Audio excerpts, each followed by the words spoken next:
அசோக், அசோக், வாயும் வயிறுமா இருக்கிறவகிட்ட எதுக்குடா இப்படி எரிஞ்செரிஞ்சு விழற?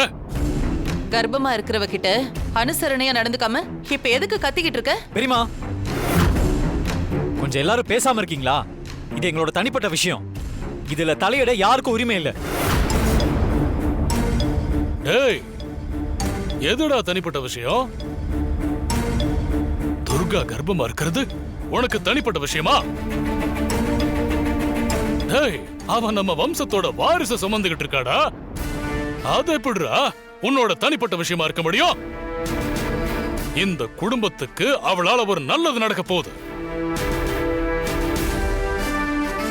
இன்னைக்கு காலையில கூட நான் இவகிட்ட இத பத்தி தான் பேசிட்டு இருந்தேன். துர்காவும் சீக்கிரமே நல்ல செய்தி சொல்றேன்னு சொன்னா. ஆனா இவ்வளவு சீக்கிரம் சொல்லுவான்னு நாங்கெல்லாம் எதிர்பார்க்கல. உள்ளத்தாச்சுக்கிட்ட போய் உன் கோபத்தை காமிச்சிட்டு இருக்கியடா. டேய் அசோக், எங்களை விட நீ தாண்டா சந்தோஷப்படணும். அதை விட்டுட்டு அவளை போய் திட்டிக்கிட்டு இருக்க. ஏங்க, அசோக்க திட்டாதீங்க. பாவம், அவனுக்கு ஏதோ மூடு சரியில்லைன்னு நினைக்கிறேன். ஆனா அசோக், இப்படி ஒரு நல்ல செய்தியை கேட்கதான் நாங்க எல்லாரும் இத்தனை நாள் காத்துக்கிட்டு இருந்தோம்.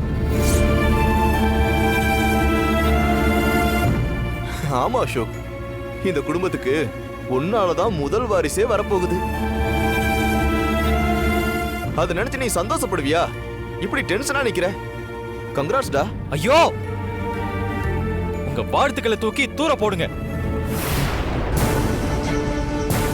ஏன்டா இப்படி கத்துற? எனக்கு புரியல. சந்தோஷப்பட வேண்டிய இந்த நேரத்துல எதுக்காக இப்படி கோவப்படுற? ஐயோ பெரியப்பா, உங்களுக்கு எல்லாம் எப்படி சொல்லி புரிய வைக்கிறதுன்னு தெரியல.